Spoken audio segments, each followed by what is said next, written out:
सरस्वती नमस्तुभ्यं वरदे कामरूपिणि विद्यारंभं करिष्यामि सिद्धिर्भवतु मे सदा। द्वादशांग जिनवानी माता की जय। परम मांगलिक ग्रंथ गोमटसार जीव कांड जी की जय। नेमीचंद आचार्य की जय। अढ़ाई दीप में विराजमान सभी आचार्य उपाध्याय सब साधु के चरणों में नमोस्तु नमोस्तु नमोस्तु। सभी आरिका माता जी के चरणों में बंदामी बंदामी बंदामी। सभी छुल्लक के लग के चरणों में, छुल्लिका के चरणों में इच्छामी इच्छामी इच्छामी। सभी प्रतिमाधारी के चरणों में, ग्रुप में विराजमान अंजना जी के चरणों में वंदना वंदना वंदना। ग्रुप में विराजमान पूज्य बाबूजी, नेमीचंद भाई साहब, उमराव भाभी और भी जो पूज्य जन हैं, सबका सादर चरण स्पर्श, सभी से सादर जय जिनेन्द्र। हम लोग परम मांगलिक ग्रंथ जीव कांड जी में अलौकिक गणित और 14 धारा यह उसका स्वाध्याय कर रहे हैं। उसका स्वाध्याय करने में हमारे लिए सरलता, सहजता और सरलता देने वाली सारिका जी छापड़ा, इंदौर निवासी विकास जी छापड़ा की धर्मपत्नी, जिन्होंने रंगीन चित्रों के द्वारा इसकी प्रस्तुति दी है, जिसके कारण हम इसको पढ़ने में सक्षम हो पा रहे हैं। अतः उनके लिए बहुत बहुत अभिनंदन और पूरे ग्रुप के तरफ से उनको जय जिनेन्द्र।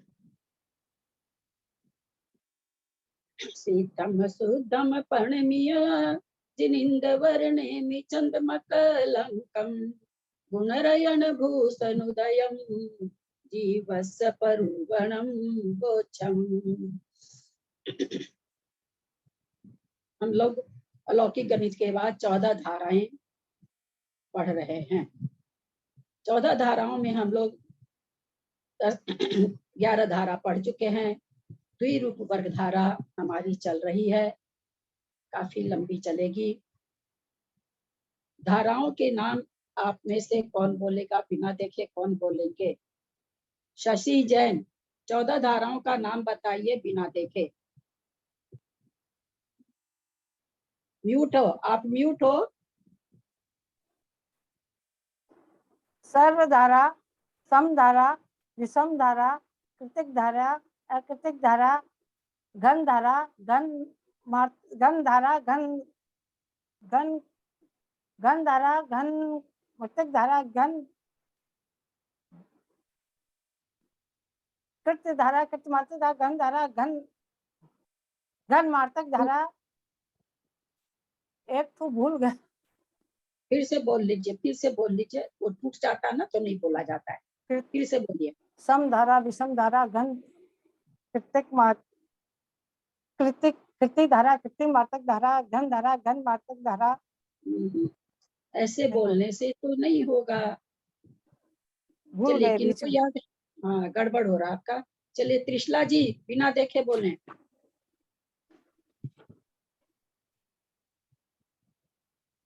म्यूट हो, म्यूट हो, म्यूट हो। अच्छा, सॉरी जब तो हाँ, सरधारा, समधारा, अगन धारा भूल गए हैं? क्या बोल रहे? हाँ, सरधारा, समधारा, कीर्ति धारा, अकृति धारा, घन धारा, अगन धारा, कृति मात्रक धारा, अकृति मात्रक धारा, अकृति मात्रक धारा, घन मात्रक धारा, अगन मात्रक धारा और द्विरूप धारा और द्विरूप धारा, फिर घनाघन धारा और चौथ में लास्ट का भूल गई। सुमन जैन बंगलोर, 14 धारा का नाम सुना है? सर्वधारा, समधारा, विषम धारा, कृति धारा, अकृति धारा, घन धारा, अघन धारा, कृतिक मात्रिक धारा, अकृतिक मात्रिक धारा, घन मात्रिक धारा, अघन मात्रिक धारा, द्विरूप धारा, द्विरूप घन धारा, द्विरूप घनाघन धारा। अच्छा,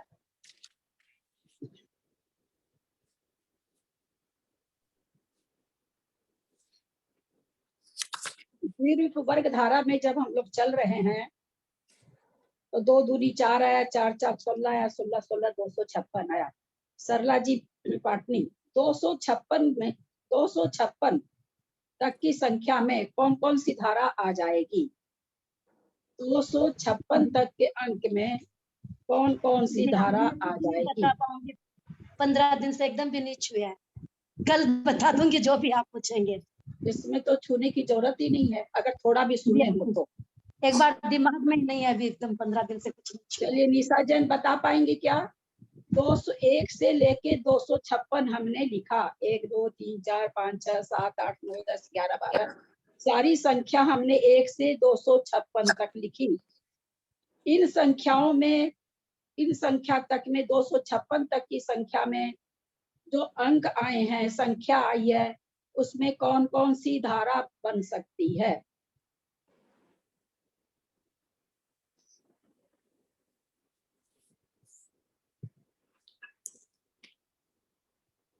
चलिए मंजू जैन दिल्ली, म्यूट हो, आप म्यूट हो। 2 की द्विरूपक धारा बनी, 4 की द्विरूपक धारा बनी, 16 की मैं बनी। क्या पूछी? मैंने ये कहा 1 से लेके 256 तक आप लिख लो सारी संख्या। उन संख्याओं में कौन सी धारा हो सकती है? किसी भी संख्या को लेके 256 तक का अंक हमने लिखा, उस 256 तक के अंक में इन 14 धारा में 2 धारा हमने भी समझी नहीं है। 12वीं धारा तक में कौन कौन सी धारा आ जाएगी? सभी आ जाएंगे तो द्विरूपक धारा में तो 1 2 3 भी आ रही है, 4 भी आ रही है, 6 भी आ रही है। वर्ग कृति धारा या वर्ग धारा एक ही है ना? द्विरूपक धारा। चलिए, किसी का हैंड रेस तो है नहीं, खाली जयश्री जी का है। चलिए जयश्री जी बताइए। मैं बताऊं थोड़ा, मैं बताती हूँ भाभी। हाँ, इसमें सरल धारा, इसमें समधारा आएगी, विषम धारा आएगी, कृति धारा आएगी, कृति मात्रक धारा आएगी और अकृति मात्रक धारा भी आएगी, घन धारा भी आएगी, अघन धारा भी आएगी। और घन धारा, अघन धारा। और इसके अलावा घन मात्रक और अघन मात्रक। हाँ, घन मात्र की भी आ रही है ना? हाँ, कैसे आ रही है? 2 दूनी 4 दूनी 8 घन धारा आ हाँ, गई। हाँ। 3 तिया 9 तिया 27 घन धारा आ गई। 5 पचे 25 पचे 125 घन धारा आ गई। 6 6 1 36 36 गुना 6 वो घन धारा आ गई, है ना? तो घन धारा, घन मात्रिक धारा भी आ रही है।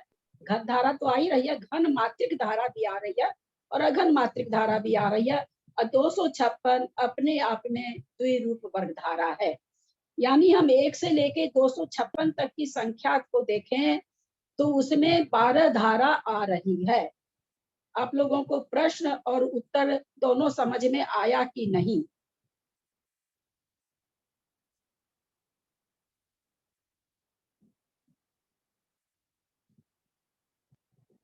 आगे भाभी, आगे भाभी, समझ में आया।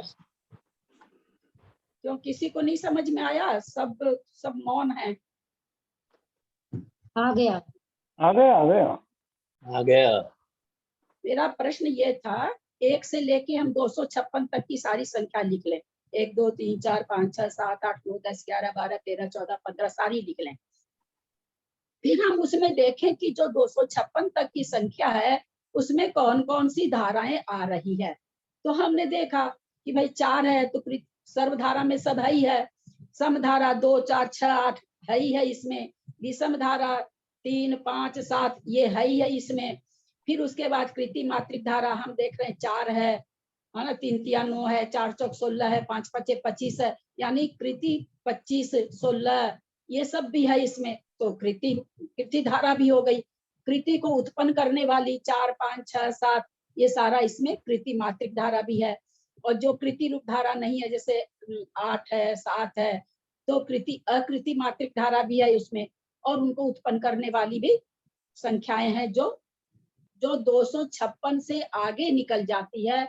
256 के अंदर वाली तो नहीं, जिसको कृति करने से 256 से आगे निकल जाए वो संख्या भी इसमें है।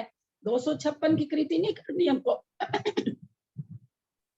256 के अंदर जितनी संख्या है, जब हम उसको कृति करेंगे तो जो संख्या कृति मात्रिक कृति से आगे निकल जाएगी वो अकृति मात्रिक धारा में आ जाएगी। तो हम देख रहे हैं कि वैसी संख्या भी है जिनको हम वर्ग कर रहे हैं तो 256 से आगे निकल जाती है, यानी अकृति मात्रिक धारा भी है।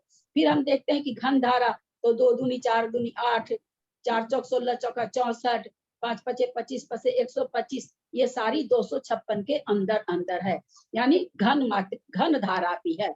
उसी तरह से फिर घन मात्रिक धारा घन को उत्पन्न करने वाली भी है, 4 है 5 है, ये सब घन को उत्पन्न कर रही है, तो घन मात्रिक धारा भी है इसमें। और बीच की संख्याएं अघन मात्रिक धारा है, अघन धारा भी है, और 256 अपने आप में द्विरूप वर्ग धारा भी है। तो हमने क्या समझा भी कि 1 से लेके 256 तक की संख्या कोई दे हमको और हमारी परीक्षा ले कि इसमें कौन कौन सी धारा आ जाएगी, तो हमारा उत्तर होगा कि 256 तो द्विरूप वर्ग धारा एक संख्या है, बाकी 256 तक पीछे की 11 धारा इसमें आएगी, निश्चित रूप से आएगी। मेरा प्रश्न ये था, सबको समझ में आया होगा। अब आगे चल रहे हैं। स्थान किन्ने याद किया है? मैंने कल कहा था यह स्थान याद करने के लिए कौन कौन सुनाएंगे आज?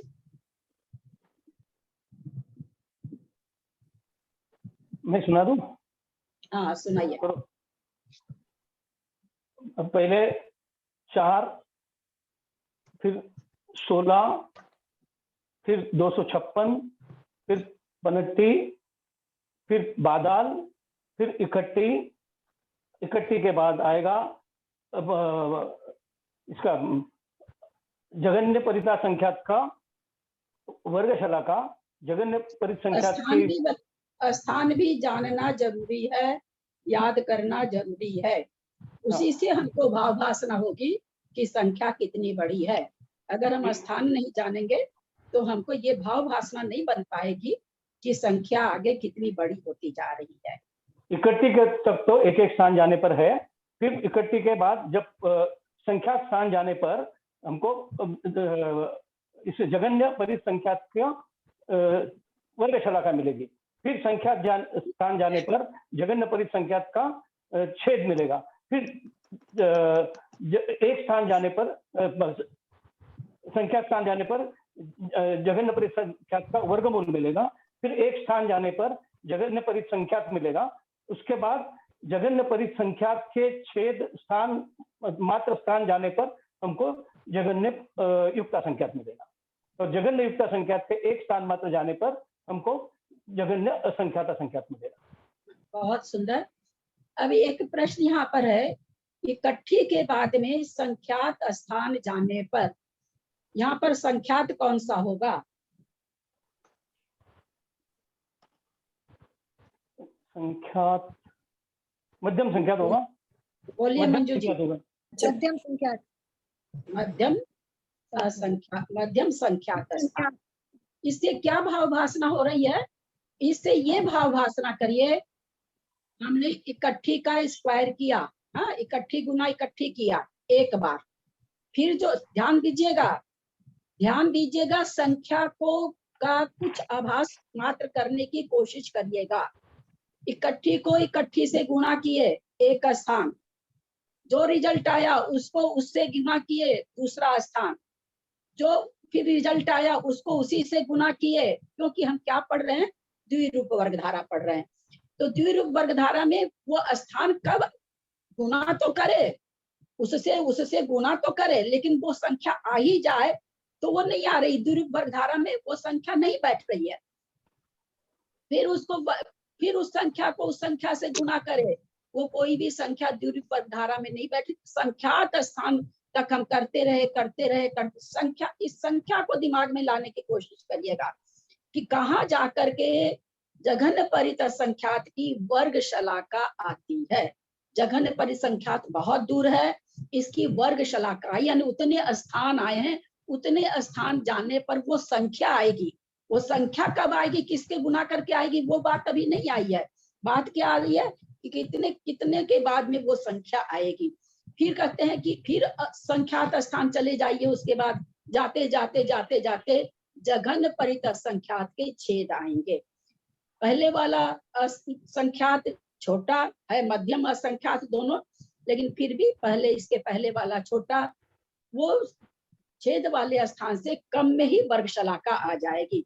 लेकिन संख्या भाव भाषणा करें कितनी बड़ी होती जा रही है, वर्ग करते जाइए, करते रहिए, करते रहिए, करते रहिए, वर्ग करते रहिए, करते रहिए, करते रहिए, करते करते वर्ग करते करते इकट्ठे का वर्ग, फिर जो संख्या आई उसका वर्ग, फिर संख्या आई उसका वर्ग, फिर संख्या आई उसका वर्ग। कितनी बार करना है? मध्यम संख्यात बार वर्ग करना है। और मध्यम संख्यात बार अभी संख्या ये 20 अंक की हो गई, जो इकट्ठी तक हमने जाना वो संख्या 20 अंक की है। अब आगे तो संख्या कितनी होती जाएगी, करते करते मध्यम संख्यात स्थान जब चले जाएंगे वो कितनी बड़ी संख्या होगी, क्या होगी हम कुछ नहीं कह सकते, लेकिन हम भाव भाषणा कर सकते हैं कि वो कितनी बड़ी होगी। अभी तो वर्ग शलाका है, फिर वर्ग शलाका जो आ गई वहां पर उस वर्ग शलाका के जो आई, वर्ग शलाका की जो संख्या आई उस संख्या को फिर वर्ग वर्ग वर्ग वर्ग वर्ग वर्ग कितनी बार वर्ग करे रिजल्ट आया, वर्ग करे रिजल्ट आया, वर्ग करे रिजल्ट आया, वर्ग करे रिजल्ट आया, कितनी बार? मध्यम संख्यात बार उसको वर्ग करते रहेंगे। फिर जो रिजल्ट हमें सामने आएगा वो जो संख्या होगी वो संख्या जघन परित असंख्यात का छेद होगा। थोड़ा सा भाव भाषणा करेंगे, संख्या कहाँ है, हम इकट्ठी तक जान रहे हैं, इकट्ठी के बाद से भाव भाषणा करना है कि कहाँ है वो संख्या। फिर संख्या तक जाने पर जघन परित असंख्यात का वर्गमूल आएगा। ये भी ठीक उसी तरह से स्क्वायर करते रहेंगे, करते रहेंगे, करते करते देखेंगे कि भाई द्विरूप वर्ग धारा में तो ये भी नहीं आ रहा है, द्विरूप वर्ग धारा में तो ये संख्या भी नहीं आ रही है, द्विरूप वर्ग धारा में ये संख्या भी नहीं आ रही है। करते करते करते करते एक संख्या ऐसी आएगी जो जघन परित संख्यात की छेद की संख्या के बराबर होगी, और तब वहां पर जाकर के जो आएगा वो कहते जघन परित संख्यात का वर्गमूल होगा। हम इतना तो जान ही गए हैं कि वर्गमूल बहुत छोटा होता है, संख्या से रूट निकाला हुआ होता है। जैसे 256 का वर्गमूल 16 है, 256 कितना बड़ा, इतना बड़ा, 16 के सामने 256 कितना बड़ा, दूना नहीं तीना। ये इसलिए आज वर्गमूल आप लोग को बता रहे हैं कि आगे हमको सूच्यांगुल में असंख्यात उत्सर्पणी असर्पणी लानी है, इसलिए वर्गमूल को जोर देके समझाया जा रहा है। तो वर्गमूल से मूल संख्या कितनी ज्यादा हो सकती है? पन्नठी को जब वर्गमूल करते हैं तो 256 आता है। 256 से पन्नठी कितनी बड़ी है? कहाँ तो 256 3 अंक की संख्या, 3 में भी 999 नहीं है, 256 ही है। और कहाँ ये 5 अंक की संख्या। इसको भाव भाषणा करते हुए चलना है कि वर्गमूल से मूल संख्या कितनी ज्यादा बड़ी होती है। बादाल है, पन्नठी गुना पन्नठी, उसका जब वर्गमूल निकालते हैं बादाल का तो 5 अंक पर मान संख्या आती है, लेकिन जब मूल संख्या वर्गमूल को हटा के वर्ग कर देते हैं तो वो संख्या कितनी बड़ी हो जाती है।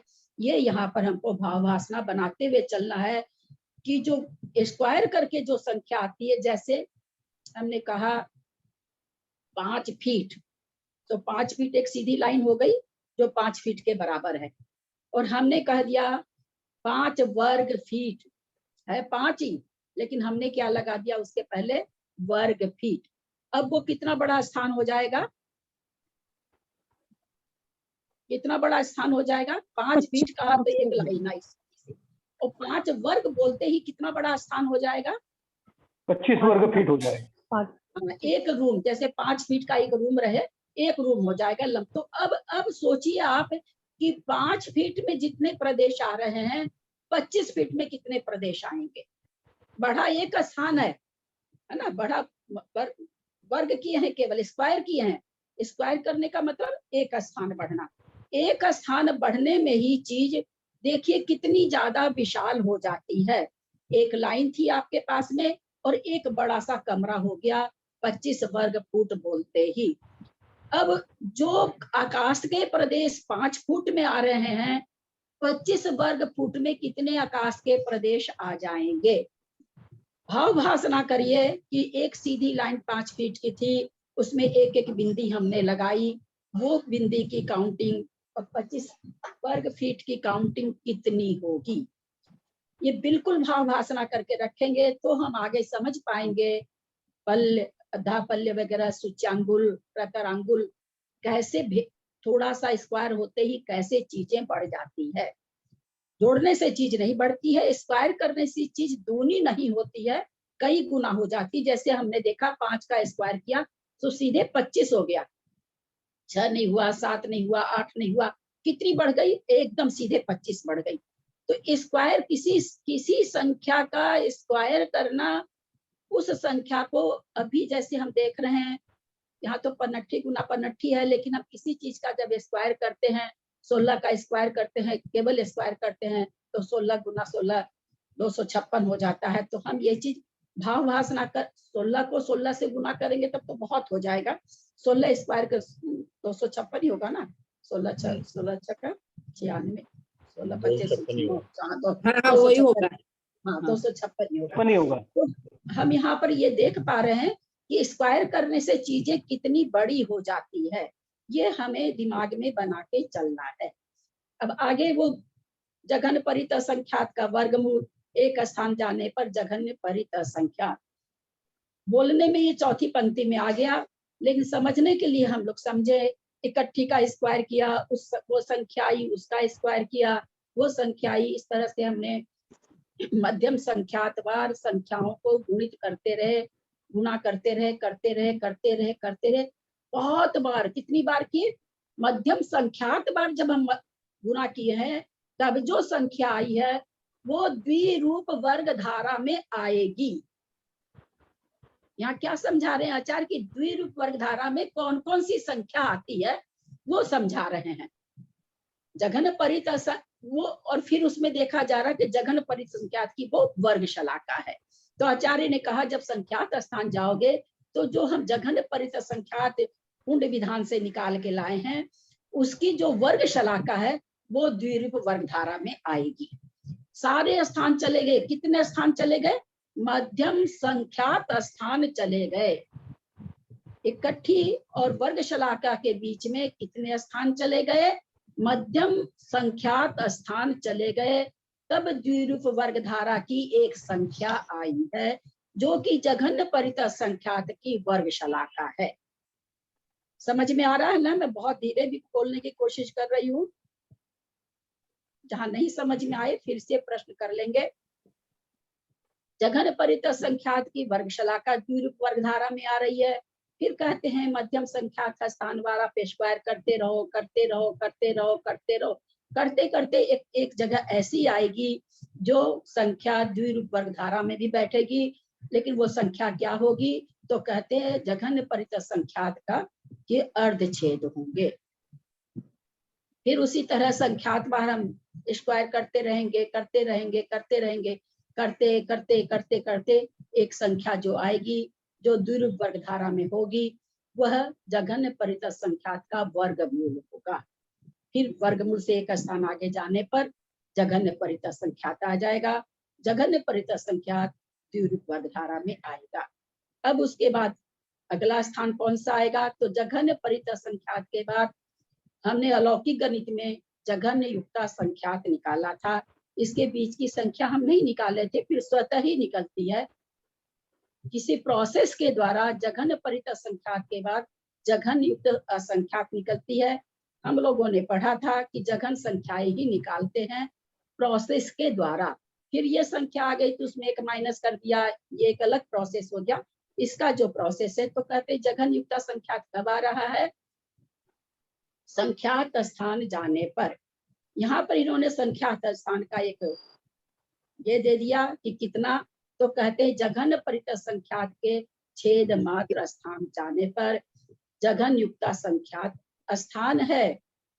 जघन्य युक्ता संख्यात पावर जघन्य परिता संख्यात पावर जघन्य परिता संख्यात, जघन्य परिता संख्यात छेद हो जघन्य परिता संख्यात पर पावर जघन्य परिता संख्यात जघन्य परिता संख्यात। दीदी एक मिनट, यहाँ ये जो आप छेद बोल रहे हैं जघन्य परित संख्यात पर जघन्य परित संख्यात बार पावर देने के बाद आएगा, वैसा नहीं है। छेद अपने को 2 पर जो घात आएगा जो संख्या को 2 पर जो घात आएगा वो घात उसके छेद रहेंगे। जघन्य परिसंख्यात के ऊपर जघन्य परिसंख्यात नहीं रहेगा। नहीं, 2 के जघन्य ऊपर जो घात है, परिसंख्यात पर नहीं वो तो नहीं आएगा, लेकिन यहाँ जो संख्या आ रही वो कह रहे हैं जघन युक्ता संख्यात कैसे आ रही है, जघन युक्ता संख्यात पर पावर जघन युक्ता संख्यात ऐसे आ रही है, वो कहना चाह रहे हैं। तो वो ये कह रहे हैं कि जघन परिता संख्यात के छेद मात्र 2-2 से जब भाग देंगे हम, जघन युक्ता संख्यात को 2-2 से जब भाग देंगे, वो जो आएगा वो छेद कहलाएगा। तो उतनी बार 2 पर पावर होके बिल्कुल वही आएगा। जघन्य परिता संख्यात के छेद मात्र स्थान, इतने स्थान जाया जा रहा है, इतने बार, मतलब जिसको हम लोग वर्ग शलाका भी करते हैं, असंख्यात के छेद मात्र स्थान जाने पर। यहाँ पर हम लोगों ने समझा था यहाँ वर्ग शलाका और छेद क्यों नहीं आए। ये यहाँ जैसे ऊपर इन्होंने जघन परिता संख्यात निकाला तो द्विरूप वर्ग धारा में इसके छेद भी लिए और इसके वर्ग शलाका भी ली। जघन युक्ता संख्यात का वर्ग शलाका भी नहीं लिया और छेद भी नहीं लिया। इसका कारण हम लोगों ने जाना था, आचार्य ने सिद्धांत दिया है कि जो संख्या देय विरलन से आती है उस संख्या का छेद और वर्ग शलाका द्विरूप वर्ग धारा में नहीं आता है। हमने इसको समझते हुए ये भी समझा था कि ऊपर जो निकाले हैं हम लोग 4, 16, 256, 65, तो वहां पर हमने देखा था कि पन्नठी की जो वर्ग शलाका और अर्ध छेद है वो तो आ रहे हैं। फिर आचार्य ने नियम तो ये दे चुकी वो सारी संख्या विरलन देय से बन रही है, 4, 16, 256 सब तो विरलन देय से ही बन रही है संख्या। तो फिर ये नियम कैसे, तो इसके लिए अभी तक कोई हमें सिद्धांत नहीं मिला है, केवल यहाँ तक ही सिद्धांत मिला है। यहाँ पर क्यों नहीं आया वर्ग शलाका और अर्धछेद, तो आचार्य ने कहा देय और विरलन के द्वारा जो राशि प्राप्त होती है उसके वर्ग छेद, उसके अर्धछेद और वर्ग शलाका द्विरूप वर्ग धारा में नहीं आते हैं। तो इसलिए यहाँ पर जघन परित संख्यात पावर जघन परित संख्यात इज इक्वल टू जघन युक्त असंख्यात। इसको दूसरे शब्दों में आवली कहा गया। हम लोगों ने आवली जो अभी तक कर्णन योग पढ़े थे, कर्णन योग में जो आवली का प्रमाण आया था पढ़ते हुए, उतना ही जाना था कि आवली में इतने समय होते हैं। अभी जय धवला जी के रेफरेंस में पता चला एक आवली में संख्यात कोड़ा कोड़ी समय होते हैं। जय धवला जी में आया है एक आवली में इतने समय, तो संख्यात कोड़ा कोड़ी समय होते हैं।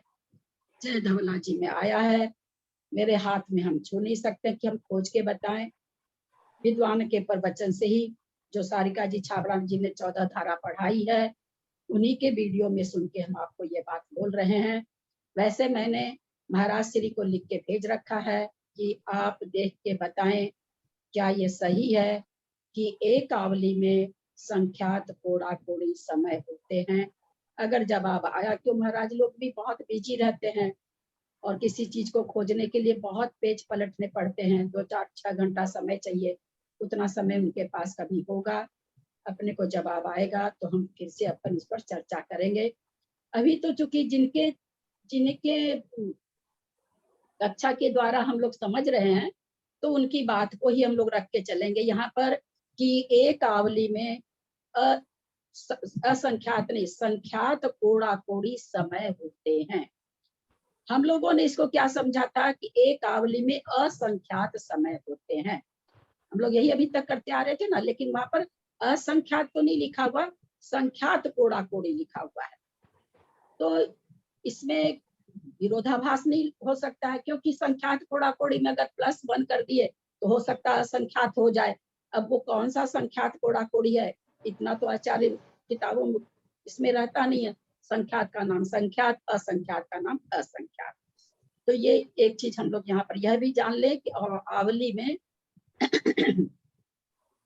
उन्होंने वहां पर श्वासोच्छ्वास की प्रक्रिया से निकाला है कि एक श्वासोच्छ्वास में कितना सेकंड लगता है, 1 सेकंड फिर कितना, इस तरह से निकालने की जो विधि है वहां पर आवली में समय, वो इस तरह से शायद निकाली गई है। कभी हाथ में आई, कभी विशेष विवेचन इसका हाथ में आया, तो हम लोग अवश्य समझेंगे। अभी ये भाव भाषणा करके चले कि आवली में संख्यात कोड़ा कोड़ी समय होता है। हम लोगों ने क्या निकाल लिया था कि एक आवली निकाला था, है ना, 1 सेकंड में आवली निकाला था। और अभी जो हम लोग बोल रहे हैं कि आवली में समय कितना, तो जघन्य युक्ता संख्यात बराबर एक आवली में कितने समय, वो भाव भाषणा करें।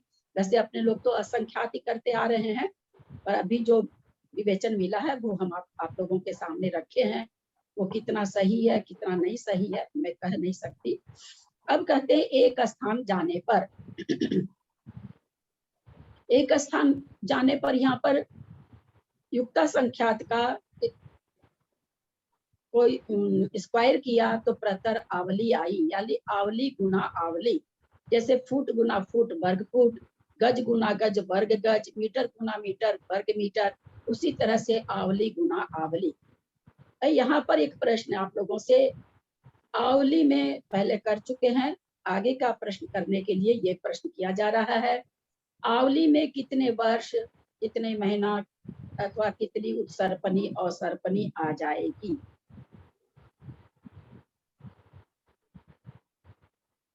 में तो कुछ नहीं आवली में आएगा। वर्ष, आवली में वर्ष समय कुछ नहीं आए, मास कुछ नहीं आएंगे। हाँ, आवली में कुछ नहीं आएगा क्योंकि हमने वर्ष पढ़ा में है आवली आएगी। हाँ, एक मुहूर्त में आवली होती है रस्सी का, हम लोगों ने पढ़ा है कि एक मुहूर्त में कई आवली होती है। लेकिन जब हम इस आवली को आवली से मल्टीप्लाई कर देंगे, वो संख्या कौन सी आ रही है, ऊपर जघन्य युक्ता संख्यात है, नीचे असंख्याता संख्यात आ गई। जघन्य है पर संख्या क्या आ गई, जघन्य असंख्याता संख्यात। अभी ये राशि जो प्रतर आवली है, ये इसमें कितना समय आ जाएगा। ऊपर वाली आवली में तो मुहूर्त भी नहीं आया, नीचे वाली प्रतर आवली में क्या आ जाएगा, क्या क्या आ जाएगा। महीना से छोटा है, वर्ष से छोटा है, या 20 कोड़ा कोड़ी का जो क्या कहते हैं उसको, 20 कोड़ा कोड़ी का कल्पकाल है, वो आ जाएगा, या उससे छोटा आएगा, या कई कल्पकाल आएंगे। क्या भाव भाषणा हो रही है। कोड़ा कोड़ी का वर्ग आएगा दीदी, कुछ भी नहीं आएगा। हाँ, संख्यात कोड़ा कोड़ी का वर्ग। अरे भैया हमने वर्ग थोड़ी पूछ रहे हैं। हम तो कहे आवली अंतर मुठ में आती है। प्रतर आवली में, ये प्रतर आवली जो संख्या आएगी, इसमें जो समय का जो काउंटिंग आएगा, उस समय में क्या घट जाएगा, कल्पकाल घट जाएगा, या उत्सर्पणी काल घटेगा, वर्ष घटेंगे, कुछ भी नहीं घटेगा, कुछ नहीं घटेगा, कुछ भी नहीं घटेगा। क्योंकि आवली को आवली तो है, करने पे कुछ नहीं आएगा उसमें। कुछ भी नहीं घटेगा। मेरा तो आप लोगों को समझाया हुआ, 5 फुट का कमरा, उसको 5 से मल्टीप्लाई पूरा कमरा बना दिया, एकदम बेकार हो गया। इसलिए मैंने पहले ही भूमिका बांधी थी। असंख्यात कल्पकाल आ जाएंगे।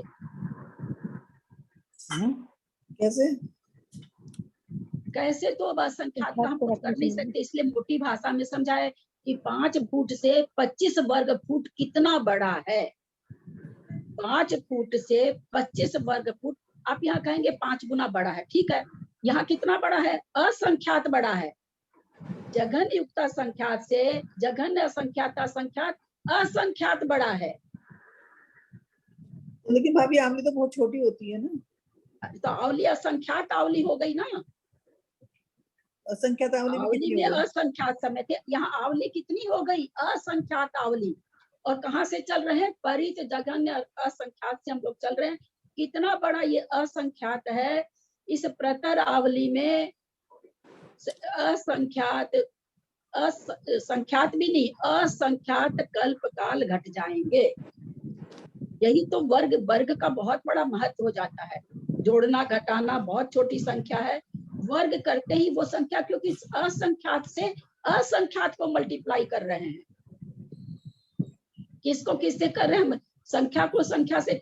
हमने ऊपर देखा पनट्ठी बादाल, हाँ, उसको पनट्ठी को पनट्ठी से गुना किया, आपने पाया ना 10 की संख्या हो गई।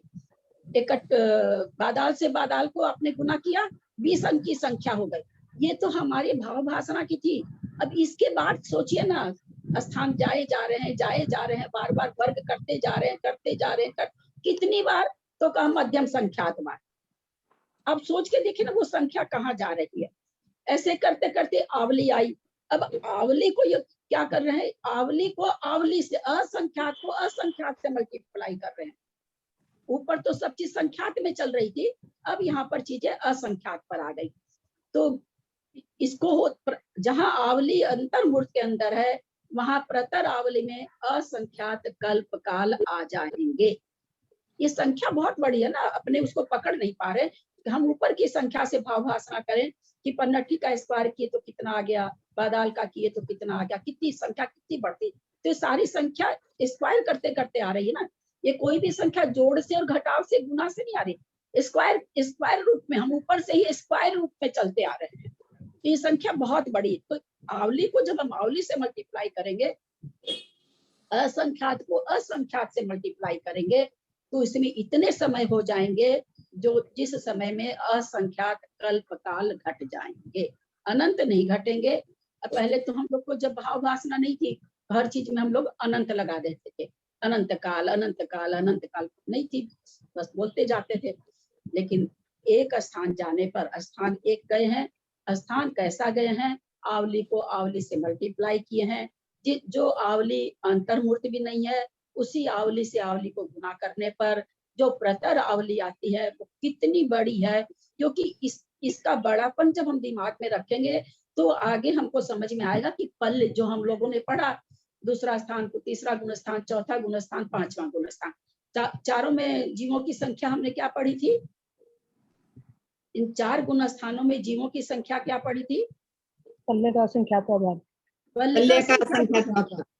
तो ये पल्ले का असंख्यात्वा भाग किस चिड़िया का नाम है जो दूसरे में भी, तीसरे में भी, चौथे में भी, पांचवे में भी? फिर कह दिया कि एक बार साधन गुण स्थान को प्राप्त हो जाता है तो दोबारा उसको प्राप्त करने के पल्ले के असंख्यात्मा भाग पर मान काल लगता है। तो पल्ले का असंख्यात्मा भाग हमको यहाँ पर समझना है कि वो कितना बड़ा है।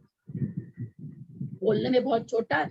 यहाँ तक आप जो पहुंचे हैं जघन्य युक्त असंख्यात आवली तक, यहाँ तक भाव भाषण करें कि हम कैसे पहुंचे हैं। हम स्क्वायर होते होते पहुंचे हैं, गुणित होते होते पहुंचे हैं, जोड़ करते करते नहीं पहुंचे हैं, गुणित होते होते पहुंचे हैं। हमने ऊपर देखा कि बादाल और इकट्ठी गुणित करते ही कितनी बड़ी संख्या हो जा रही, एक स्थान मात्र होने से कितनी बड़ी संख्या है, 5 से 10 हो गई, 10 से 20 हो गई। तो उसी तरह से आवली को जब हम आवली से मल्टीप्लाई करते हैं, जघन असंख्यात असंख्यात जिसका नाम है, उसमें असंख्यात कल्प काल हो जाते हैं। जब हम लोग असंख्यात समय में जितने काल होता है वो कल्प काल होता है उसमें। हाँ, जो उसमें समय आ रहे हैं वो मतलब वो इतने समय हैं जितने समय असंख्यात कल्प काल में होंगे। हाँ, ये वो इतने हो जाते। हाँ, गुणित करते करते यानी कहने का इतनी बड़ी संख्या हो जाती है। तो ये यहाँ पर हम लोगों को समझना है, बहुत ज्यादा इसकी भाव भाषा करनी है, क्योंकि आगे हमको पल्ले समझना है। अब देखिए, ध्यान दीजिएगा, पल्ले कब आ रहा है, एकदम ध्यान। हमारे पास प्रतर आवली आ गई, प्रतर आवली को हम फिर अब स्क्वायर करना चालू किए। कितनी बार करेंगे? 1 बार किया, संख्या आई, 2 बार किया, संख्या आई, 3 बार किया, 4 बार किया, 100 बार किया, 1000 बार किया, जघन्य परित असंख्यात बार किया। ध्यान दीजिएगा मेरी बात को। असंख्यात स्थान जाने पर लिखा हुआ है, हम जघन्य परित असंख्यात बार अगर वर्ग करते चले जाएंगे तो क्या असंख्यात स्थान हो जाएगा क्या? नहीं होगा। जो असंख्यात तो बोल दिया हमने, जाना पड़ेगा मध्यम संख्या तक, मध्यम कितनी लाए, मध्यम असंख्यात तक जाना पड़ेगा। क्योंकि जहां भी हम लोग जान चुके हैं कुछ नहीं लिखा रहे, हमेशा मध्यम लेकर के चलना चाहिए। तो कितना जाना पड़ेगा? मध्यम क्या नाम है, मध्यम असंख्यात बार तक हमको जाना पड़ेगा। वर्ग करते करते करते सोचिए, लाख बार कर लिए, नील बार कर लिए, शंख बार कर लिए, महाशंख बार कर लिए, जघन्य परित असंख्यात, जो हमारा अनवस्था कुंड की सरसों की लास्ट वाले की उतनी बार कर लिए, लेकिन फिर भी अभी पल्ल की वर्ग शलाका नहीं आई। पल्ल नहीं, पल्ल की बात नहीं हो रही है, पल्ल की वर्ग शलाका नहीं आई। स्थान कितने चले गए? जघन्य परित असंख्यात बार, जो कि अनवस्था लास्ट अनवस्था कुंड की सरसों प्रमाण था। वो सरसों कैसे आई थी? अभी तक तो नहीं भूले होंगे कि 4 कुंड को पिरामिड तक भर करके आई थी, जो हमारे भाव भाषणा में बस चित्र मात्र रख सकते हैं और कुछ नहीं रख सकते हैं। उतनी बार वर्ग वर्ग हम करते गए, तो भी वो संख्या पल्ल की वर्ग शलाका नहीं बनी। और न कहाँ से चले, प्रतरावली से चल करके हम पल्ल की वर्ग शलाका तक आ रहे हैं, असंख्यात बार स्क्वायर करते करते। यानी इसके बीच की सारी संख्या वर्ग शलाका में कोई भी नहीं आएगी। यहाँ क्या भाव भाषणा करिए, इतनी संख्या कितनी संख्या कुछ पता नहीं, लेकिन कोई भी संख्या द्विरूप वर्ग धारा को समझने की कोशिश करिए कि जो 2 रूप से वर्गित करते हैं चीजों को, तो वो कितनी बढ़ती है। यहाँ ये हमको समझना है। तो करते करते करते इतनी बार कर रहे हैं, पर कोई संख्या द्विरूप वर्ग धारा में नहीं आ रही है। करते रहे, फिर एक संख्या जो आई, तो वर्गशला पता चला, हमारे ज्ञान में नहीं, क्योंकि पल्ले तो असंख्यात है। केवली के ज्ञान में आया कि जो संख्या आ रही है वो संख्या भी असंख्यात ही है। लेकिन अब यहाँ से क्या हो गए, संख्या असंख्यात चलने लगेगी, पल्ले की वर्गशला का भी असंख्यात आ जाएगी। अब यहाँ से संख्यात का कोई काम नहीं। जघन्य परित असंख्यात के पहले संख्यात संख्यात था, क्योंकि असंख्यात का पहला स्थान जघन्य परित असंख्यात, ठीक है ना। असंख्यात का पहला स्थान जघन्य परित असंख्यात, तो उसके पहले जो भी संख्या आई वो संख्यात आई, लेकिन जघन्य परित असंख्यात आ जाने के बाद में हमारा असंख्यात चालू हो गया। तो जो ये पल्ल की वर्ग शलाका आई, हम असंख्यात बार वर्ग करते रहे। स्थान है इसलिए उतनी बार करना, स्थान लाना है, उतनी स्थान हम जाते जाते कितने स्थान गए, हम मध्यम असंख्यात स्थान गए। असंख्यात असंख्यात नहीं, मध्यम असंख्यात स्थान गए। जाने पर जो संख्या आई, तो ऐसा केवली के ज्ञान में झलका कि ये संख्या द्विरूप वर्ग धारा में आ रही है और ये पल्ल की वर्ग शलाका है। ध्यान देंगे ये वर्ग शलाका कैसे आई, भाव भाषणा करने की कोशिश करेंगे, ये वर्ग शलाका कैसे आई। अब जो पल्ल की वर्ग शलाका आ गई, फिर आचार्य कहते हैं इसको स्क्वायर स्क्वायर करते रहो। कितनी बार? 1 बार, 2 बार, 10 बार, 20 बार, 100 बार, 1000 बार, संख बार, महासंख बार। इसके आगे तो हमको गिनती नहीं आती अपने लोग को, है ना। करोड़, महासंख, संख तक कुछ भी नहीं। संख्यात बार नहीं, जघन्य परित संख्यात बार, बोला नहीं, जघन्य परित संख्यात तो संख्यात की शुरुआत है। मध्यम असंख्यात बार वापस वर्ग शलाका को आप वर्ग वर्ग वर्ग वर्ग वर्ग वर्ग वर्ग करते रहिए। असंख्यात बात करने के बाद में जो स्थान आएगा, वहां जो संख्या आएगी वो संख्या द्विरूप वर्ग धारा में आएगी। और वह कौन सी संख्या होगी? पल्ल के छेद होंगे।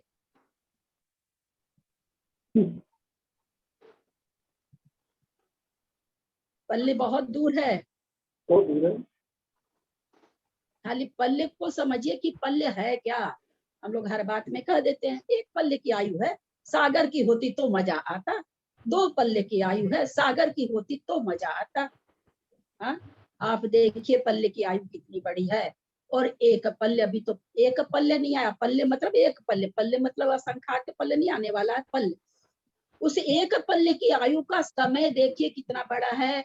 हमने ऊपर ही समझ लिया जघन्य असंख्यात असंख्यात है, वो कितना बड़ा आया? असंख्यात उत्सर्पणी अवसर्पणी काल के बराबर उसके समय है। हम कितने नीचे आए तो पल्ले आएगा। सोचिए वो समय कितना बड़ा है। 1 पल्ले की आयु कितनी बड़ी आयु है। भाव भाषणा करने की कोशिश करें, अभी हम पल्ले पर नहीं पहुंचे हैं। फिर पल्ले के जो छेद आ गए तो फिर आचार्य कह रहे हैं कि फिर से असंख्यात स्थानवार आगे जाइए। आगे जाने का मतलब पल्ले के छेद को आगे जाने का मतलब वर्क करते रहेंगे, वर्क करते रहेंगे। पल्ले के छेद को एक बार वर्क किए, रिजल्ट आया, दूसरी बार वर्क किए, रिजल्ट आया, फिर उसी को तीसरी बार वर्क किए, फिर जो रिजल्ट आया उसको चौथी बार वर्क किए, फिर जो रिजल्ट आया। सोचिए ना कहा माथे से मतलब अजीब तरह का लग रहा है। उसका वर्ग करके रिजल्ट आ रहा, उसी को फिर वर्ग करना पड़ रहा, वो भी कितनी बार? मध्यम असंख्यात बार। मध्यम असंख्यात बार हमको उसका वर्ग करेंगे तो जाकर के वर्ग का पल्ले का रूट आएगा। पल्ले का रूट फिर एक स्थान जाते ही पल्ले आ जाएगा। पल्ले को समझने की चेष्टा करें कि पल्ले कितना बड़ा है। जो एक पल्ले की आयु किसी को मिलती है, यूं ही नहीं मिल जाती होगी। कैसे परिणाम करने पड़ते होंगे, कितनी विशुद्ध, हालांकि मिथ्या दृष्टि के ही बनती है, सम्यक दृष्टि के किसको बनती है? एक पल्ले, दो पल्ले, तीन पल्ले की आयु मिथ्या दृष्टि होगी ना, क्योंकि देवी को बनती है, देवियों को, देवी को, सोदन की देवी को बनती है। बस बस आगे नहीं बोलिएगा आप। अच्छा, मैं पूछ रही है बस आगे नहीं, आपका उत्तर बहुत ज्यादा गलत है। पल्ले की आयु किसको बनती है? भोग भूमि के भोग भूमि में, भोग भूमि में। मिथ्या दृष्टि अरे होगी ना। भैया बनती किसकी है? भोग भूमि के जीव तो भोगते हैं। क्या प्रश्न का उत्तर देते हैं कर्म आप? भूमि के जीवों को जिन्होंने पहले वो आयु बंद कर ली है, और हाँ ठीक, फिर सम्यक दर्शन हुआ है तो उसके बाद हम सम्यक दर्शन की तो बात ही नहीं कर रहे हैं। हमको केवल इतना बताइए कर्म भूमि के पल्ले का, मनुष्य के। पल्ले की आयु का बंधक कौन कौन सा जीव है, कब है? कर्म कांड में 200 गाथा से ऊपर चले गए आप लोग। भूमि के मनुष्य और यंत्र, और केवल इतनी शर्त है क्या? और देवों के भी तो ना, सॉरी बस इतना ही। मैंने पूछा, आपने कहा कर्म भूमि के मनुष्य और त्रियंच। मेरा अगला प्रश्न है, क्या इतनी ही शर्त है क्या? भौतिक में पल्लियों की आयु है ना। नहीं नहीं बाबूजी, नहीं बाबूजी, आप लोग प्रश्न, मेरा यहाँ पर यह प्रश्न है, जो भोग एक पल्ले, दो पल्ले, तीन पल्ले में जा रहे हैं, आयु को भोग रहे हैं, उस आयु को बांधने वाले कौन से जीव हैं, किस गति के हैं और कैसे जीव हैं? भोग भूमि के, भोग भूमि के जीव है। क्या जय कीजिए, उल्टा पुल्टा चीज बोलती हैं इतना क्लास अटेंड करने के बाद। तो बांधते हैं। इस आयु का बंधक कौन है? कर्मकांड जी में आ चुका है, शायद आप लोग पढ़ चुकी हैं मेरे समझ में। तो सम्यक दृष्टि मिथ्या दोनों हो सकते हैं, और वो बहुत इसमें चले जाएंगे भोग भूमि में। बाबूजी, सम्यक दृष्टि चौथे गुण स्थान में मनुष्य आयु का बंध है क्या? पहले बंधा हुआ हो तो लेवा था। आप तो ये सब क्यों बोल रहे हैं? हम तो ये पूछ रहे हैं इसका स्वामी कौन है। पहले बांधा उधा की बात हम नहीं पूछ, इसका स्वामी कौन है, इसको कौन बांध सकता है? भोग भूमि की एक पल्ले, दो पल्ले, तीन पल्ले की आयु का बंधक किस गति का जीव और कौन सा जीव है? मनुष्य और त्रियंच होंगे और मिथ्या दृष्टि होंगे। हाँ, इसका उत्तर ये है कि मनुष्य और त्रियंच होंगे और मिथ्या दृष्टि जीव होंगे। भोग भूमि का बांधेगा, देव बांधेगा, देवी बांधेगी। देवी कहाँ से आ गई? एक मिनट कृष्णा जी, इतना पढ़ती हैं आप, देवी कैसे आएगी भोग भूमि में? आंसर दीजिए तो, देवी कैसे आएगी भोग भूमि में? देव तो आते नहीं भोग भूमि में। भोग भूमि की मैंने मतलब पल्लियों की आयु किसकी होती है, मैंने ये समझा था। ना देवी कहाँ से होगी? देवी की कैसे होगी? कैसे क्या ही नहीं होती देवी की आयु पल्ले की? इतना बढ़िया से हम प्रश्न करते, इतना समझा के, और कुछ भी उत्तर देते हैं तो आधा अधूरा, जबकि खूब बढ़िया से मैं भी बहुत बढ़िया से पढ़ा चुकी हूँ। विशुद्ध मिथ्या दृष्टि भोग भूमि की आयु का बंधक होगा। एक पल्ले, दो पल्ले, तीन पल्ले कोई भी। त्रियंच होगा तो संगी पंचेंद्रिय होगा, मनुष्य तो संगी पंचेंद्रिय होता है। तो हमेशा भोग भूमि का आयु का बंधक मिथ्या दृष्टि जीव होता है, अथवा यूं कहिए उत्कृष्ट मनुष्य भाव की आयु का बंधक मिथ्यात्व गुण स्थान में ही होता है। क्योंकि सासादन में आयु, सासादन का काल बहुत छोटा है, और सासादन में मनुष्य आयु त्रियंच आयु का बंध विच्युति हो जाती है। आप लोग तो सब पढ़ के आगे निकल गए हैं, बहुत बहुत आगे निकल गए। आप लोग क्या पढ़ रहे हैं सो आप लोग जानिए। तो हम लोग यहाँ पर समझे कि जो पल्ले हम लोग पल्ले पल्ले करते हैं, कोई देव भी नहीं बांधता इस आयु को, कोई भोग भूमि की आयु को नारकी भी नहीं बांधता।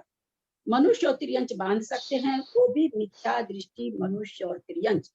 अब मिथ्या दृष्टि कैसा? संक्लेशी मिथ्या दृष्टि नहीं, विशुद्ध परिणाम का धारक मिथ्या दृष्टि जीव ही उत्कृष्ट मनुष्यायु अथवा उत्कृष्ट त्रियंचायु का त्रियंच बंद करने वाला होता है, स्वामी होता है। अब यहाँ पर असंख्यात स्थान जाने पर पल्ले का रूट आया। पल्ले का रूट एक स्थान जाते ही पल्ले आ गया। अब ये पल्ले कैसे आया?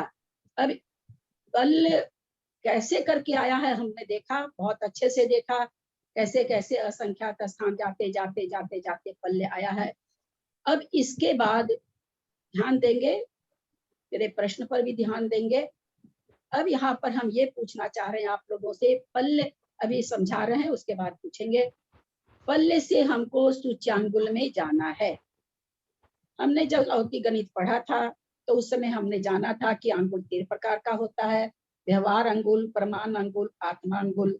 प्रमाण अंगुल से तो शरीर की अवगाहना, उत्सेधा अंगुल से तो शरीर की अवगाहना वगैरह जानी जाती है। आत्मा अंगुल अपने अपने काल के समय के कलश झारी वगैरह, जैसे हम अभी कह सकते हैं भाई मग है 1 बित्ता बड़ा है, कोई चीज है तुम अपनी अंगुल से बताते हैं कि इतना बड़ा है, तो अपने अपने काल के समय में अपनी आत्मा अंगुल माने अपना अंगुल। प्रमाण अंगुल है, ये द्वीप समुद्र आदि की जगह से जाना जाता है। तो ये प्रमाण अंगुल। अब उसमें फिर अंगुल में जाके आएगा सूच्यांगुल, प्रतर अंगुल, ये आगे आने वाला है। तो यहाँ पल्ले से सूच्यांगुल में जाने पर अब यहाँ देखिए बाबूजी, पल्ले समय का माप हुआ, हम लोगों ने अभी देखा, और सूच्यांगुल, सूच्यांगुल क्षेत्र का माप है। देखिए अपने धर्म का बहुमान करो।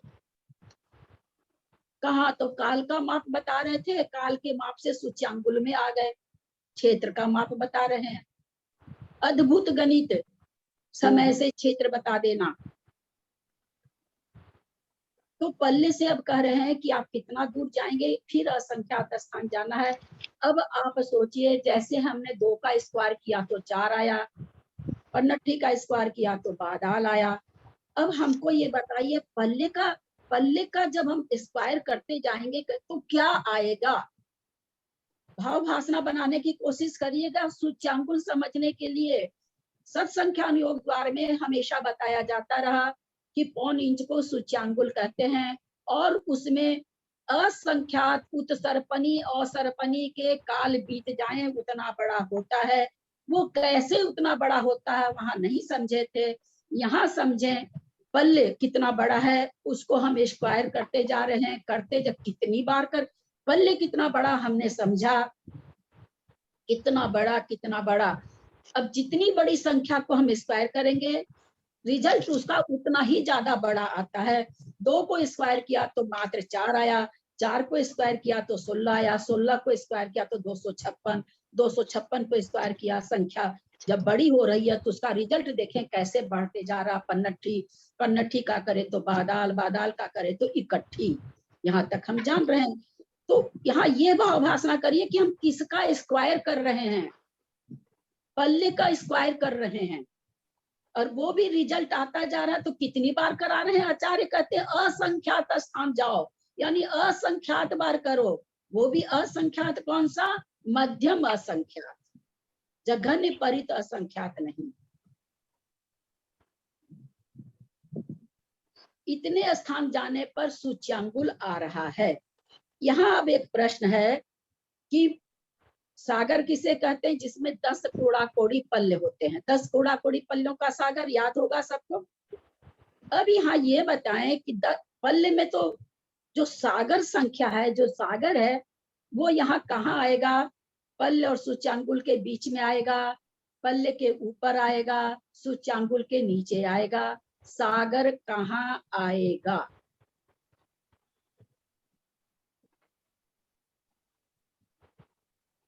सागर क्या है? देखिए समझिए, पल्ले और सागर क्या सुचांगुल है? के बीच में आएगा, पल्ले और सागर सुचांगुल के क्या है? बीच में आएगा। 10 कोड़ा कोड़ी पल्ले, है ना, यानी संख्या 10 कोड़ा कोड़ी पल, 10 पर 14 का पावर। 10 कोड़ा कोड़ी पल्ले का मतलब होता है 10 पर 14 का पावर। तो हम मुंह से गिन पा रहे हैं, है ना, हम मुंह से बोल पा रहे हैं, इतनी छोटी संख्या है उसको हम मुंह से बोल पा रहे हैं। पल्ले में केवल इतना, सागर कितना, 10 कोड़ा कोड़ी पल्ले। और जो सूच्यांगुल आ रहा है वो कैसे आ रहा है? पल्ले पर असंख्यात बार वर्ग कर रहे हैं, यानी पल्ले अपने आप में ही असंख्यात, समझने की कोशिश करिएगा, पल्ले अपने आप में ही बहुत बड़ा असंख्यात। और जो सूच्यांगुल हम निकालने जा रहे हैं वो क्या कर रहे हैं? उसे स्क्वायर पर स्क्वायर, असंख्यात असंख्यात असंख्यात का स्क्वायर, असंख्यात असंख्यात का स्क्वायर, असंख्यात असंख्यात का स्क्वायर करते जाओ, असंख्यात बार करते जाओ। तो सूच्यांगुल आ रहा है।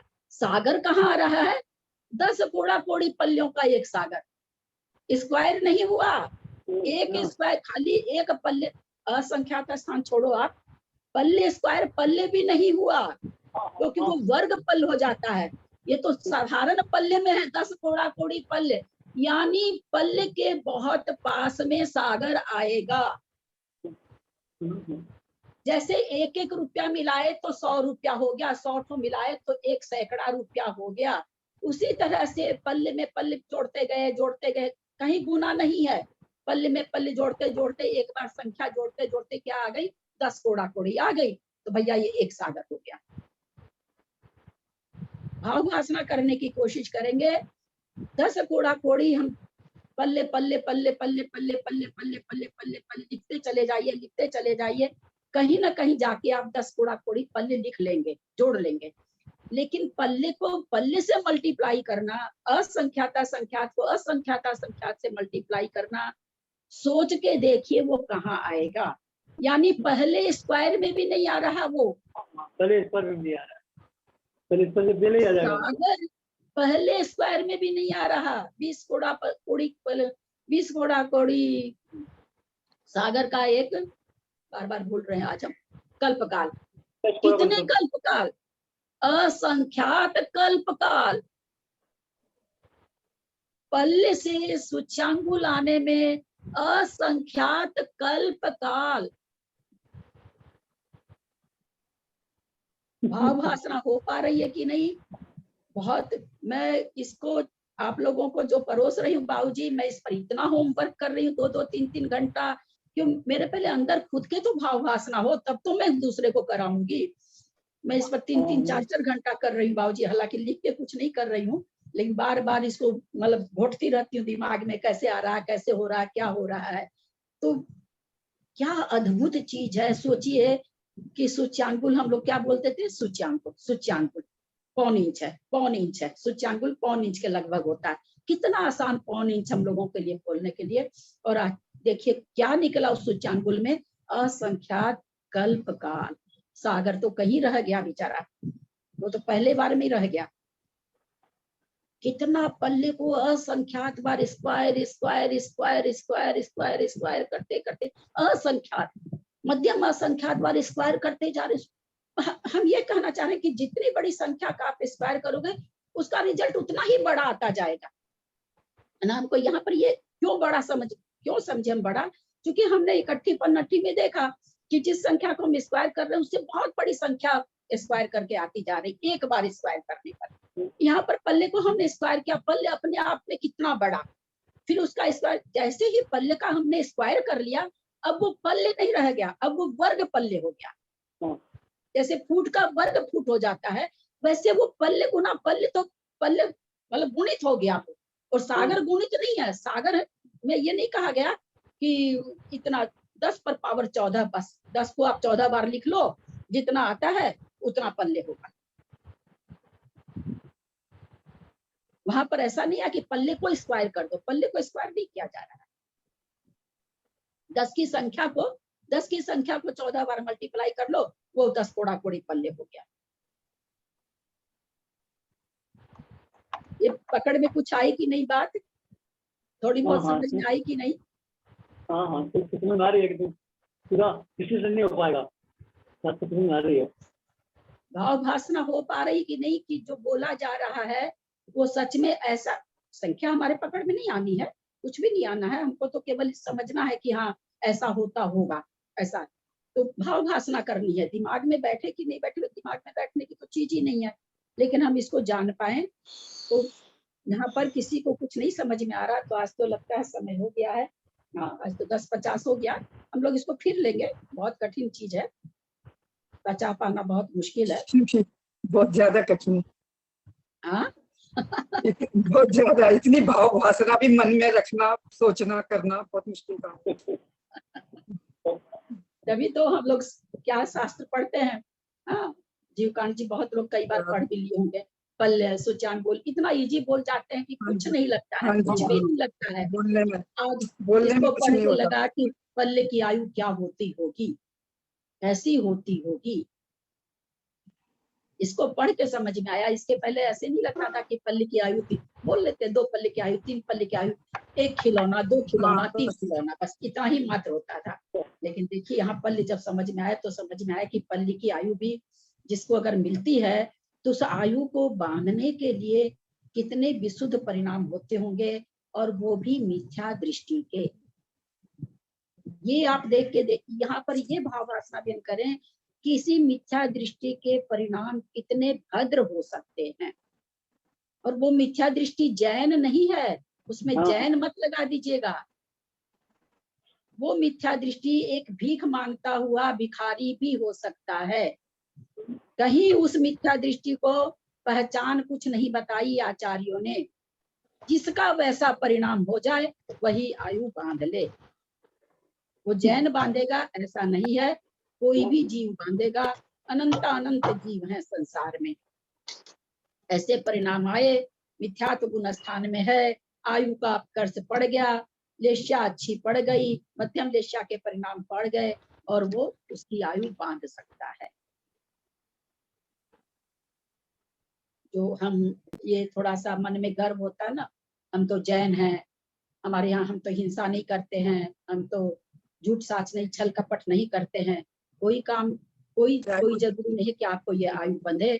एक जो रास्ते पर चलता हुआ आदमी है वो इस आयु को बांध सकता है। और आज ये भाव भासना हो पा रही है कि वो आयु कितनी बड़ी होती है। उतने समय तक वो जीव मंद कसाई रहता है, उतने समय तक उसको अशुभ लेश्या का उदय आता ही नहीं है।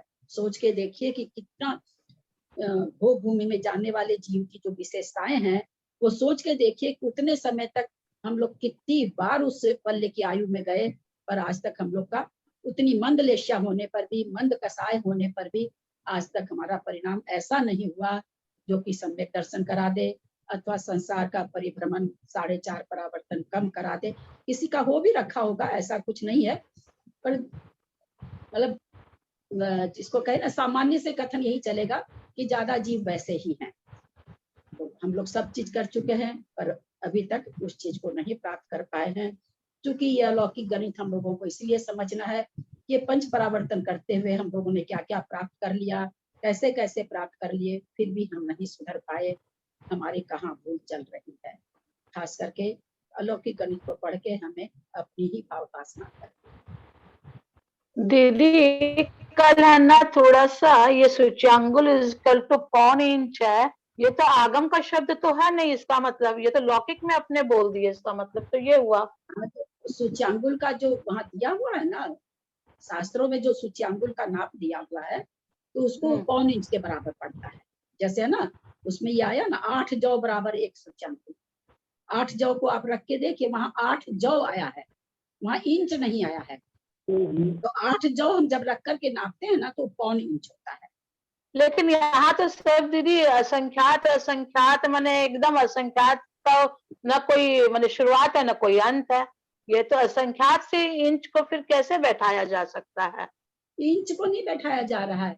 जैसे सत्संख्या अनुयोग द्वार पढ़ते हुए हम लोगों ने, पंच परावर्तन पढ़ते हुए हम लोगों ने जाना था कि सुई की नोक कहीं पे रखी है। उस सुई की नोक में कितने प्रदेश? असंख्यात प्रदेश। सुई की नोक। हाँ। और ये तो क्या है, हाँ, यहाँ पर क्या है? पौन इंच है ना, पौन इंच में तो बहुत हो गया ना, समझ और पौन इंच वहां पर नहीं है, समझ वहां गए, पर समझ गए, हाँ। वहां पर 8 जौ है ना, वहां पर आता जाता है, बहुत सारे माप लिख करके अंत में उन्होंने सूच्यांगुल लाया है कि 8 जौ के बराबर सूच्यांगुल, अंगुल लाया है। अंगुल का मतलब जहां भी शास्त्र में अंगुल रहे तो उसको हम लोगों को सूच्यांगुल समझना है। फिर उस पौन इंच को उन्होंने 500 से गुना करके परमाणांगुल बनाया है। उस परमाणांगुल कब बनेगा, जब उस 8 जौ की चौड़ाई, मतलब चौड़ाई कहिए जो भी कहिए, उसको हम 500 से मल्टीप्लाई कर देंगे तो वो सूच्यांगुल परमाणांगुल बन जाएगा। तो शास्त्रों में 8 जौ आया है, उस 8 जौ को लोगों ने नापा, तो भाई आचार्यों ने तो कहा भाई ये पौन इंच के बराबर होता है।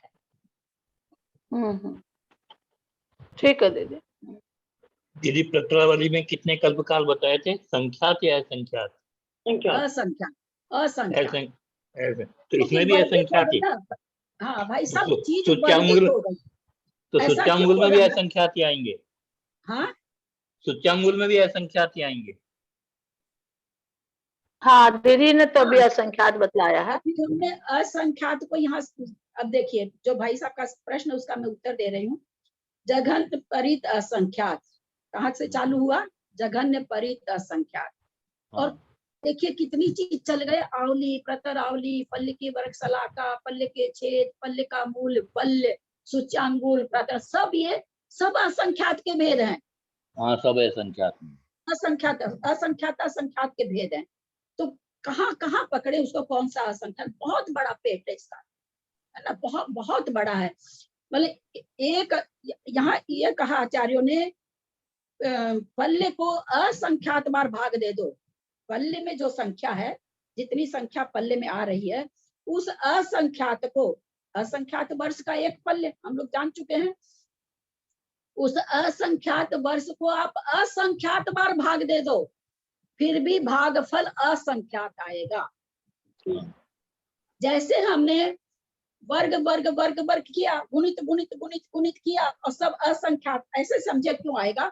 हम गुना करते जा रहे असंख्यात आ रहा है, गुना करते जा रहे असंख्यात आ रहा, गुना करते जा, तो उसी तरह से जब भाग देते जाएंगे असंख्यात आएगा, भाग देते जाएंगे असंख्यात आएगा, भाग देते जाएंगे असंख्यात आएगा। तो जैसे बार बार गुना करने पर भी असंख्यात आ रहा, उसी तरह से बार बार असंख्यात का भाग देते जाएंगे पल्ले में, तो उत्तर असंख्यात आएगा। तो कितना असंख्यात हो गया भाई? असंख्यात असंख्यात हो गया। तो उसमें कितने कल्पकाल घटेंगे? तो असंख्य, क्योंकि यहाँ पर संख्यात नाम की चीज ही नहीं रह गई। ठीक है नेमीचंद भाई साहब, पकड़ में आई बात? ठीक है, हाँ आ गई। समाप्त करते हैं क्लास। मैं ये जानती हूँ कितनी भाव भाषणा हो रही है आप लोग को नहीं, मुझे तो, मेरे तो रोंगटे खड़े हो रहे हैं, मुझे तो बहुत आनंद आ रहा है, बहुत। इसको पढ़ते हुए कुछ नहीं याद आता है, दूध जले, चावल जले, दाल जले, सीटी, वो कुछ भी नहीं याद आता, इतना एकाग्र मन होता है इसको पढ़ते हुए। मुझे तो बहुत आनंद आ रहा है आपका, एकदम मतलब जिसको क्या कहे, ऐसी अचंभा करने वाली चीज है, आश्चर्य होने वाली चीज है, एकदम फटी की फटी रह रही है, ऐसी चीज है। तो मुझे तो बहुत आनंद आ रहा है। मुझे आप लोग का पता नहीं, कोशिश मैं पूरी करती हूँ जितना समझ पाती हूँ। मेरा क्षयोत्सम बहुत पढ़ा सुना हुआ तो है नहीं, कोशिश जरूर मैं करती हूँ। आप लोग को कितना समझा पाती हूँ मैं नहीं जान पा रही हूँ। कोशिश करती है, तो हम लोग पता नहीं कितना समझते हैं, समझते तो याद नहीं। तभी मैं भी, ऐसा है कि ऐसा नहीं समझिए कि आप लोग को नहीं, मैं भी इसको समझने के लिए बहुत, मतलब बहुत मेहनत कर रही हूँ, तब मेरे भी पकड़ में आ रही है चीज। मतलब पूरी भावभाषा होने के लिए मुझे बहुत बढ़िया से पकड़ना पड़ रहा है। थोड़ा इसलिए भी कि भाई मुझे सारी चीजें मेरे दिमाग में रह जाए, मुझे ग्रंथ नहीं खोलना पड़े बार बार। ये भावभाषा भी रहती तो मेरे को बहुत मेहनत करनी पड़ती है, और मुझे बहुत आनंद आ रहा है। समझ में तो हमें भी आ रहा है बहुत, लेकिन वो बोलना और वो करना, बोलना में तो देखिए ना, हम भी कई बार गड़बड़ा जाते हैं बोलने, है ना, इतना लगातार आप लोग के पास बोलते हैं, फिर तो मैं भी गड़बड़ा रही हूँ। समझ तो हमें आगम के शब्द है भैया, आगम के परम मांगलिक ग्रंथ जीव कांति के शब्द हम लोग बोल पाए, ये हमारे बहुत पुण्य के उदय से होता है। इन शब्दों को मुंह पर लाना इतना आसान नहीं होता। हम भी देखे ना कितनी बार छेद को वर्ग छेद बोल दिए, है ना, तो वो होता है, बहुत कठिन चीज है। बोलते बोलते, चूंकि आप लोगों के सामने में 1 घंटा रोज बोलते हैं, तो थोड़े से शब्द मुंह पर आ गए हैं। बोलना तो कठिन है ही है, एकदम कठिन है, लेकिन लेकिन सब कुछ होते हुए भी आनंद बहुत आ रहा है। पढ़ना बहुत अच्छा लगता है। मैं तो आपके लेकिन ज्ञान पढ़ने में बहुत आनंद आ रहा है। ललिता, बहुत सारी चीजें बहुत हमें ज्ञान पता की लग खोज रही है। करती हूँ बहुत सारी ललिता। चीजें। हाँ कुछ भी हम लोगों हाँ को जी, याद नहीं बहुत रहेगा, आपकी लेकिन ज्ञान की इसके बाद हम लोगों को ये भाव भासना होगी। हम जब जीव कांड जी पढ़ेंगे, अपने लोग का अगला ग्रंथ जीव कांड जी आ रहा है, आप सोचिए उसको पढ़ते हुए जहां पर भी ये संख्या आएगी तो हमको कितना आनंद आएगा। उस समय हमको क्या लगेगा, जहाँ पल्ले आएगा तुरंत हमारे दिमाग में ये पल्ले आ जाएगा, करीब बाबा रे पल्ले तो इतना बड़ा था, है ना। सोचिए कितनी उसको पढ़ते हुए आप लोगों को तब महसूस होगा कि हमने जो अलौकिक गणित और धारा पढ़ा तो उससे क्या फायदा हुआ। उस समय आप अपने लोग को पता चलेगा, अभी नहीं पता चलेगा। तो अद्भुत चीज तो बहुत अद्भुत है। धन्य हो महाराज जी को, मतलब नेमीचंद आचार्य को कि बहुत इतना, और मैं तो कहूँ धन्य हो सारिका जी को, जो थोड़ा सा उनका वीडियो है तो उससे मैं सुनती हूँ जितना सुन के मेरे से हो पाता है, क्योंकि मैं क्लास नहीं कर पाई थी। उनका वीडियो सुन के ही मैं आप लोगों को बार बार, बाबूजी एक ही वीडियो को कम सैकड़ों बार सुनती हूँ। अच्छा, पूरा वीडियो में बाबूजी मेरे लायक बात नहीं रहती है, क्योंकि जैसे अब आप लोगों से सबसे मैं 14 धारा का नाम पूछ रही हूँ तो वो मेरे काम की थोड़ी रहती है, उसी में 15 मिनट निकल जाता है, पर वीडियो तो पूरा चालू रखना पड़ता है। तो मतलब मेरा कितना घंटे इसको वीडियो को सुनने में जा रहा है, कितनी बार सुनती हूँ एक एक वीडियो की, कि मैं ठीक से समझ पाई हूँ ना, मैं गलत तो नहीं बोल रही हूँ ना, गलत तो नहीं बोल दूंगी ना। मैं भी आज तक काफी लोग के सामने बोल रही हूँ और कहीं तो मौका ऐसा लगा नहीं है। तो यही बाबूजी वहां पर अभी शिखर जी में महाराज जी, प्रमुख सागर जी को और विशद सागर जी को थोड़ा सा अनवस्था कुंड तक समझाया बाबूजी। बाबूजी आपको बता नहीं सकते कितना तो आशीर्वाद मिला, और माता जी लोग को तो देखते ही बनता था। बोला हम लोग तो कुछ जानते ही नहीं थे कि कॉपी भर रखी बाबूजी उन लोगों ने लिख लिख के, पूरे अलौकिक गणित की हाथ से लिख के कॉपी भर रखी है, लेकिन कुछ एकदम ब्लैंक, किसी के दिमाग में कुछ भी नहीं। बोला हम लोग को समझाया तो गया नहीं, किताब से पढ़ पढ़ के लिखा दिया गया खाली। तो इतने, और तो थोड़ा सा याद करने की भी कोशिश करती हूँ बाबूजी। एक वहां पर हर्षित सागर जी महाराज थे, पुण्य सागर जी के संग के, उनको पता चला कि मैं अलौकिक गणित और धारा पढ़ा रही हूँ, तो अब बुला लिए मेरे अपने पास, और मुझे समझ में नहीं आया कि क्या क्यों बुलाए हैं। वो मेरी परीक्षा लेने लगे कि बताओ अलौकिक गणित में क्या है, 14 धारा कौन कौन सी बताओ। संजोग था बाबूजी, याद था, बहुत खुश हुए महाराज जी, बोला नहीं मान गया कि ये बहुत अच्छा लगा बाबूजी, बहुत आनंद आ रहा बाबूजी। सबसे बड़ी बात है कि कम से कम इतनी देर अशुभ कर्म का बंध तो नहीं हो रहा, ये पक्की बात है। कोई नहीं, ध्यान ही नहीं जाता किसी भी चीज। नहीं, दिन भर यही इसी में लगी रहती हूँ ना, शुक्र में है। नहीं दिन भर तो क्या लगी रहती हूँ, लेकिन हाँ थोड़ा सा ध्यान इसी में रहता है, ध्यान इसी में रहता है। होता है ना सरोज, जिसको जिसमें मजा आता है। अब किसी को मीठा खाने में आनंद आता है तो मीठा ही खाएगा, जिसको नमकीन चाहिए वो मीठा को देखेगा भी नहीं। तो मेरा इसी में इसमें तो बहुत भारी पुण्य का जोर है ना, तभी तो सुहाता है ना, बहुत पुण्य का जोर है। अच्छे, परसों क्लास लेनी है कि नहीं आप लोग बोलिए, मैं तो नहीं जाऊंगी कला मंदिर। आप लोग कोई आप लोग सब जानने वाले हो कि यहाँ के कलकत्ते के लोग, बाहर के लोग टीवी में देखे 10:30 से तो प्रोग्राम लिखा हुआ, 11 बजे के पहले तो प्रोग्राम नहीं आएगा टीवी में देखने के लिए। क्या चीज का प्रोग्राम है? अरे वो गौशाला पर कर रही हैं जी दया पर, तो टीवी में देखने वालों का तो 11 बजे के पहले नहीं आएगा प्रोग्राम, 11:15 के पहले नहीं आएगा, तो अपनी क्लास तो 11:15 में खत्म कर देंगे। और रहा गया कलकत्ते के लोकल, टाइम 10:30 का दिया है ना, 10:30 शुरू दिया है। तो हो जाएगा, सब पूछते हैं, करते हैं, परिचय देते हैं, दीप ज्वलन होता है, आचार्य की फोटो का अनावरण होता है, बहुत सारे काम होते हैं ना।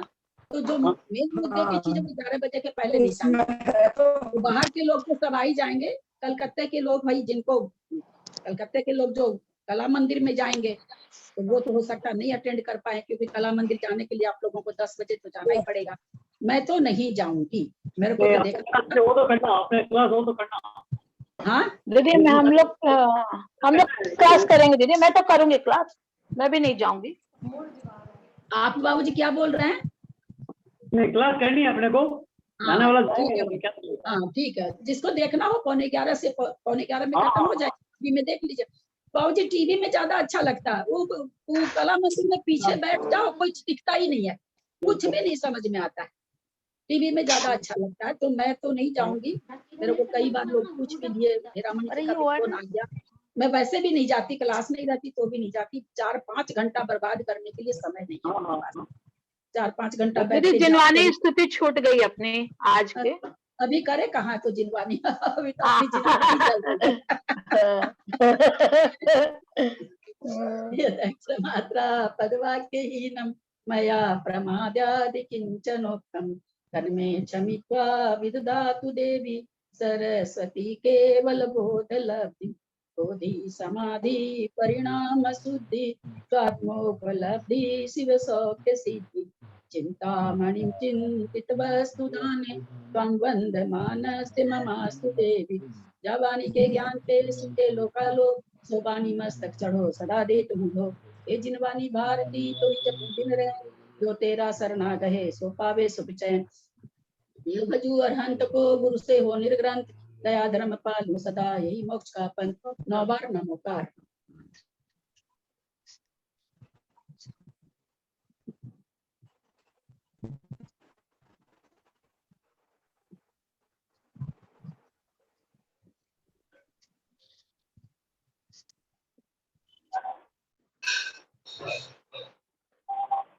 अंजना जी को वंदना, सभी बड़ों को सादर प्रणाम, सभी को जय जिनेन्द्र। ललिता जी को जय जिनेन्द्र। ललिता जी सादर प्रणाम, सादर प्रणाम। अंजना जी सादर सभी को वंदना, सभी सभी को बड़ों से जय सादर प्रणाम, सभी से जय जिनेन्द्र। जय जय सबसे जय सबसे जय। सभी को सादर से जिनेन्द्र। ललिता जी को दो, सभी को सादर जय जिनेन्द्र। एंड कर रहे हैं तो 11:06 हो गया, बहुत लेट हो गई। बहुत अच्छा आनंद आ रहा है।